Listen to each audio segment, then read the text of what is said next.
Indian പ്രതിരോധ സേനയിൽ ഒരു ജോലിയാണോ നിങ്ങളുടെ സ്വപ്നം എന്ന ബോർഡും വെച്ച് ഇവിടെ ഒരു ട്രെയിനർ കാണിച്ച തോന്നിവാസം ഇപ്പം പുറത്തു വന്നിരിക്കുകയാണ്. മുറിഞ്ഞകലിൽ സ്വദേശി 19 വയസ്സുകാരി ഗായത്രി എന്ന് പറയുന്നൊരു കുട്ടി ഇന്നലെ ആത്മഹത്യ ചെയ്യുകയുണ്ടായി. ആ കുട്ടിയുടെ അമ്മ പുറത്തുവിട്ട ചില സുപ്രധാന വിവരങ്ങളുണ്ട്. കാര്യം ഈ ട്രെയിനിങ് അക്കാഡമിയിലെ ട്രെയിനറായ പ്രദീപ് എന്ന് പറയുന്ന വ്യക്തി ഈ പറയുന്ന കുട്ടികളെ ഡേറ്റിങ്ങിന് വിളിക്കുകയും റൂം എടുത്തിട്ട് റൂമിലേക്ക് വരാൻ പറയുന്ന ഒരു സാഹചര്യമുണ്ടായി. അതുപോലെ തന്നെ ഈ കുട്ടികളോട് മാത്രമായിരുന്നില്ല, ഈ കുട്ടികളുടെ അമ്മമാരോടും ഈ കാമപ്രിയനായ പ്രദീപ് പലതരത്തിലുള്ള മോശമായ മെസ്സേജുകൾ അയച്ചിട്ടുണ്ട്. ഇപ്പം ഇവിടെ ഈ മരിച്ച ഗായത്രിയോട് പറഞ്ഞിരുന്നത്, ഗായത്രിയുടെ ചാറ്റിൽ കാണാൻ കഴിഞ്ഞിരുന്നത് ഇതുപോലെ ഗായത്രിക്ക് വരാൻ പറ്റിയില്ലെങ്കിൽ ഗായത്രിയുടെ അമ്മയോട് പറയാനാണ് പറഞ്ഞത്. അപ്പോൾ ഒന്ന് ആലോചിക്കണം, എന്തുമാത്രം വൃത്തികെട്ടവനായിരുന്നു ഈ പ്രദീപ് എന്ന്. അങ്ങനെ ഒട്ടനവധി കുട്ടികൾക്ക് ഇതുപോലെ ഇദ്ദേഹം ഡേറ്റിങ്ങിന് വിളിക്കുകയും ലൈംഗികമായി ബന്ധപ്പെടാൻ നിർബന്ധിക്കുകയും ചെയ്തു എന്നാണ് ഇപ്പം ഈ പറയുന്ന ഗായത്രിയുടെ അമ്മ പുറത്തുവിട്ടിരിക്കുന്ന കാര്യങ്ങൾ. ഇപ്പം പത്തനംതിട്ട ഹോസ്പിറ്റലിൽ ഗായത്രിയുടെ പോസ്റ്റ്മോർട്ടം നടന്നിരിക്കുകയാണ്. പോസ്റ്റ്മോർട്ടം റിപ്പോർട്ട് ഇന്ന് ഉച്ചയോടുകൂടി പുറത്തു വരും. അതിനുശേഷം മാത്രമേ ഇനി മുന്നോട്ടുള്ള കാര്യങ്ങൾ പോകത്തുള്ളൂ. ഇപ്പോൾ ഇവിടെ കുറച്ച് യുവജന സംഘടനകളായ DYFയും KSU ഈ പറഞ്ഞ യൂത്ത് കോൺഗ്രസ്സും ഒക്കെ ഇവിടെ പ്രതിഷേധം നടത്തിയിരുന്നു. അപ്പോൾ അവർ ഉന്നയിക്കുന്നൊരു കാര്യം, ഈ പ്രദീപിനെ പോലീസുകാർ സംരക്ഷിക്കുകയാണ്, പ്രദീപിൻ്റെ പുറകിൽ മറ്റാരൊക്കെയോ ഉണ്ട്, പോസ്റ്റ്മോർട്ടം റിപ്പോർട്ട് വന്നു കഴിഞ്ഞാൽ ഈ സമരം വലിയ രീതിയിൽ മുന്നോട്ട് കൊണ്ടുപോകും എന്നൊക്കെയാണ് ഇപ്പം പറഞ്ഞിരിക്കുന്നത്. അതുപോലെ തന്നെ ഇപ്പം എല്ലായിടത്തെയല്ല, ചില സ്ഥാപനങ്ങൾ, ഇതുപോലുള്ള സ്ഥാപനങ്ങൾക്ക് ലൈസൻസ് ഉണ്ടോ, അതിൽ ഈ ഇരിക്കുന്ന വ്യക്തി ജെന്യുവിനാണോ എന്ന് പോലും അറിയാത്ത ഒട്ടനവധി സ്ഥാപനങ്ങൾ കേരളത്തിലുണ്ട്. പ്രിയപ്പെട്ട മാതാപിതാക്കൾ ശ്രദ്ധിക്കേണ്ട ഒരു കാര്യം, ഇതുപോലെയുള്ള കാരണങ്ങൾ നിങ്ങളുടെ മക്കളോട് കാര്യങ്ങൾ തിരക്കി അന്വേഷിക്കണം. ഇതുപോലുള്ള ചില കാമവെറിയന്മാരുടെ കൈകളിൽ നിങ്ങളുടെ മക്കളെ കൊണ്ട് കൊടുക്കരുത് എന്ന് മാത്രമാണ് പറയാനുള്ളത്.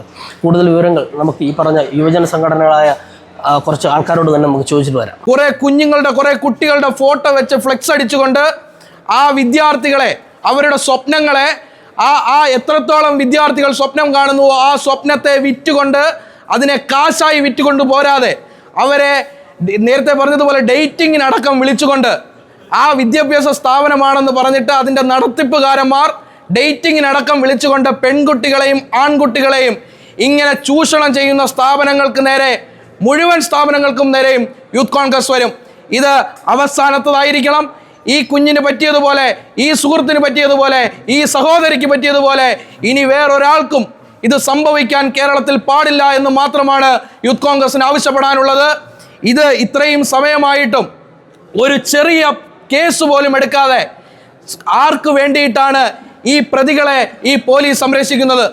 ഏത് സഖാക്കന്മാരുടെ ആവശ്യപ്രകാരമാണ് പോലീസ് ഈ പ്രതികളെ സംരക്ഷിക്കുന്നത് എന്ന് മാത്രം വ്യക്തമാക്കണം. അതേപോലെ തന്നെ ഇനിയും ഇതേപോലെയുള്ള പ്രശ്നങ്ങൾക്ക് മുമ്പും പിമ്പുമെല്ലാം യൂത്ത് കോൺഗ്രസ് ഇതേപോലുള്ള പ്രകടനങ്ങളിലും പ്രതിഷേധങ്ങളിലും ഉണ്ടായിരിക്കുമെന്ന് മാത്രം അറിയിച്ചുകൊണ്ട് നിർത്തുന്നു. ജയ് ഹിന്ദ്, ജയ് യൂത്ത് കോൺഗ്രസ്. അന്വേഷണത്തെ മനസ്സിലാക്കി 1 വർഷം മുമ്പ് ഈ സ്ഥാപനത്തിൽ ട്രെയിനി ആയിട്ട് വന്നൊരു പെൺകുട്ടി പഠനം അവസാനിപ്പിച്ച് പോയി എന്ന്. അപ്പോൾ അതിൻ്റെ അറ്റൻഡൻസും കാര്യങ്ങളും എല്ലാം കൃത്യമായ ഡീറ്റെയിൽസ് പരിശോധിച്ചാൽ അതിനകത്ത് പോലീസിന് വരെ ഇതുമായി ബന്ധപ്പെട്ട്, ഈ സ്ഥാപനവുമായി ബന്ധപ്പെട്ട് ഇപ്പോൾ ഈ പെൺകുട്ടി ഗായത്രിയുടെ അമ്മ ആക്ഷേപിക്കുന്ന ആരോപണം ഉന്നയിച്ചതുപോലെ വേറെ പെൺകുട്ടികൾക്കും ഇതുപോലെ ഇത്തരത്തിൽ ഈ ദുരനുഭവം നേരിട്ടുണ്ടോ ഇല്ലയോ എന്ന് പോലീസിൻ്റെ അന്വേഷണത്തിൽ കൃത്യമായി അത് നമുക്ക് മനസ്സിലാക്കാൻ സാധിക്കും എന്നുള്ളതാണ്.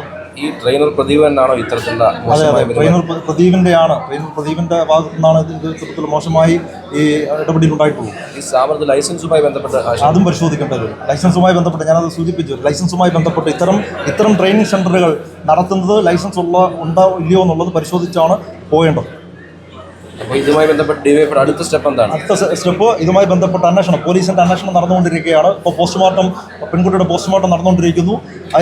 ഇതുമായി ബന്ധപ്പെട്ട് നേരിട്ട് ഈ പറയുന്ന ആക്ഷേപം, അമ്മ പറയുന്ന ആക്ഷേപം ഇതിനകത്തുണ്ടെങ്കിൽ ഈ സ്ഥാപനം ഒരു കാരണവശാലും തുറന്ന് പ്രവർത്തിക്കുവാൻ DYFI അനുവദിക്കത്തില്ല എന്നുള്ളതാണ് DYFI മുന്നോട്ട് വെക്കുന്നത്. ഡേറ്റിങ്ങുമായി ബന്ധപ്പെട്ട് ഇദ്ദേഹം പല കുട്ടികളെയും വിളിച്ചിട്ടുണ്ട്, ലോഡ്ജുകൾ കേന്ദ്രീകരിച്ച് വിളിച്ചിട്ടുണ്ടെന്ന് പറഞ്ഞു. അതിനകത്ത് വാട്സാപ്പ് ചാറ്റിനകത്ത് കൃത്യമായി അതിനകത്ത് ഈ പെൺകുട്ടി, ഈ പറയുന്ന മരണപ്പെട്ട പെൺകുട്ടിയുമായി ബന്ധപ്പെട്ട് ആ പെൺകുട്ടിയെ വാട്സാപ്പ് ചാറ്റ് ഡേറ്റിങ്ങിന് ക്ഷണിച്ചിട്ടുണ്ട്.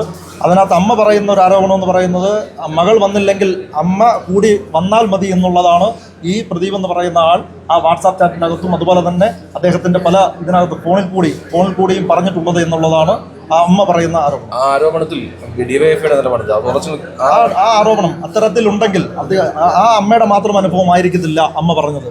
ഇപ്പോൾ ഒരു പെൺകുട്ടി ഇവിടെ പഠനം നിർത്തി പോകേണ്ട സ്ഥിതിവിശേഷത്തിലേക്ക് വന്നിട്ടുണ്ട് എങ്കിൽ ഇതുമായി ബന്ധപ്പെട്ട് പ്രദീപ് എന്ന് പറയുന്ന ആൾ തന്നെ ഇതിൻ്റെ മുൾമുനയിൽ, കുറ്റക്കാരനായ മുൾമുനയിൽ തന്നെ നിൽക്കുകയാണ്.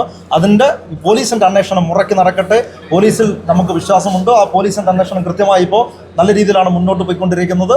ആ മുന്നോട്ട് പോയതനുസരിച്ച് വരുന്ന റിപ്പോർട്ടുകൾ അടിസ്ഥാനമായി ഡിവൈഎഫ്ഐ ഏരിയ കമ്മിറ്റി ഈ സമരവുമായി മുന്നോട്ട് പോകും. എന്നിട്ടും കേവലം അസ്വാഭാവിക മരണത്തിന് മാത്രം കേസെടുത്ത് ഈ കേസിൻ്റെ അന്വേഷണത്തിലുടനീളം അസ്വാഭാവികത നിലനിർത്താനാണ് പോലീസിൻ്റെ ഉദ്ദേശമെങ്കിൽ അതിശക്തമായ സമര പോരാട്ടവുമായി യൂത്ത് കോൺഗ്രസും KSUവും മുന്നോട്ട് പോകുമെന്ന് പറയാൻ ഈ ഘട്ടത്തിൽ ആഗ്രഹിച്ചിരിക്കുകയാണ്. ഇത്തരത്തിലുള്ള സംഭവങ്ങൾ തീർത്തും ദൗർഭാഗ്യകരമാണ് എന്ന് പറയാതെ വയ്യ. ഇനിയും ഇത്തരത്തിലുള്ള സംഭവങ്ങൾ ആവർത്തിച്ചുകൂടാ. കേവലം ഒറ്റപ്പെട്ട സംഭവം എന്ന് മാത്രം പറഞ്ഞുകൊണ്ട് ഈ സംഭവത്തെ എഴുതിത്തള്ളാൻ ആരെങ്കിലുമൊക്കെ ആസൂത്രിത ഗൂഢാലോചന നടത്തുന്നുണ്ടെങ്കിൽ, പോലീസിന് ആരുടെയെങ്കിലുമൊക്കെ സമ്മർദ്ദമുണ്ടെങ്കിൽ യൂത്ത് കോൺഗ്രസും KSUവും പ്രഖ്യാപിക്കുന്നു. ഇന്ന് യൂത്ത് കോൺഗ്രസിൻ്റെ നിയോജകമണ്ഡലം പ്രസിഡന്റ് പറഞ്ഞതുപോലെ ഉച്ചയോടെ പോസ്റ്റ്മോർട്ടം റിപ്പോർട്ട് പുറത്തു വരും. പോസ്റ്റ്മോർട്ടം റിപ്പോർട്ടിലെ വിശദവിവരങ്ങൾ അറിഞ്ഞ ശേഷം പ്രതിയെ അറസ്റ്റ് ചെയ്യാൻ തയ്യാറായില്ലെങ്കിൽ കേവലം ഞാൻ ഒരിക്കൽ കൂടി സൂചിപ്പിക്കുന്നു, അസ്വാഭാവികത അന്വേഷണത്തിൽ നിലനിർത്താനാണ് പോലീസിന്റെ ഭാവമെങ്കിൽ അതിശക്തമായ സമര പോരാട്ടവുമായി യൂത്ത് കോൺഗ്രസും KSUവും മുന്നോട്ട് പോകുമെന്ന് മാത്രം പറഞ്ഞുകൊണ്ട് നിർത്തട്ടെ. ജയ് ഹിന്ദ്. 19 വയസ്സ് മാത്രം പ്രായമുള്ള ഒരു കുട്ടിയെ അതിദാരുണമായി മാനസിക പീഡനത്തിന് വിധേയമാക്കിയാണ് ഈ മാനേജ്മെന്റിൽ പ്രദീപ് അടക്കമുള്ളവർ ഈ കുറ്റത്തിന് ചെയ്തിരിക്കുന്നത്. അവിടെ ഏറ്റവും ഞെട്ടിപ്പിക്കുന്നതായി പുറത്തു വരുന്ന കാര്യം, പെൺകുട്ടികൾക്ക് ഉപരി അവരുടെ അമ്മമാരെ പോലും ഇത്തരത്തിൽ ലൈംഗിക താല്പര്യങ്ങൾക്ക് വേണ്ടി വഴങ്ങുവാൻ വേണ്ടി പ്രേരിപ്പിക്കുന്ന വിദ്യാഭ്യാസ സ്ഥാപനങ്ങൾ അടൂരിന് അപമാനമാണ്. അത് അടൂരിന് മാത്രമല്ല, അടൂരിലെ വിദ്യാർത്ഥി യുവജന സംഘടനകൾക്കും അപമാനമാണ്. അതുകൊണ്ട് തന്നെ നാളുകളിൽ ഇത്തരം സ്ഥാപനങ്ങളുമായി മുന്നോട്ട് പോകുന്ന എല്ലാവർക്കുമെതിരെ അതിശക്തമായ പ്രതിഷേധങ്ങളുണ്ടാകും. അതിലുപരി പോലീസ് വളരെ മോശമായാണ് ഈ കേസിൽ ഇടപെട്ടിരിക്കുന്നത്. 24 മണിക്കൂറിന് മുകളിലായിട്ടും ഒരു FIR രജിസ്റ്റർ ചെയ്യാനോ ഈ പ്രതിയെ പിടികൂടുവാനോ പോലീസിന് കഴിയുന്നില്ലെങ്കിൽ അതിലുപരി ഒരു രാഷ്ട്രീയ സമ്മർദ്ദമുണ്ട്. ആ രാഷ്ട്രീയ സമ്മർദ്ദമാണ് അവരെ അതിന് പ്രേരിപ്പിക്കുന്നത്. അതിനെതിരെ യൂത്ത് കോൺഗ്രസും KSUവും ശക്തമായ സമര പരിപാടികളുമായി നാളുകളിൽ അടൂരിലുണ്ടാവും.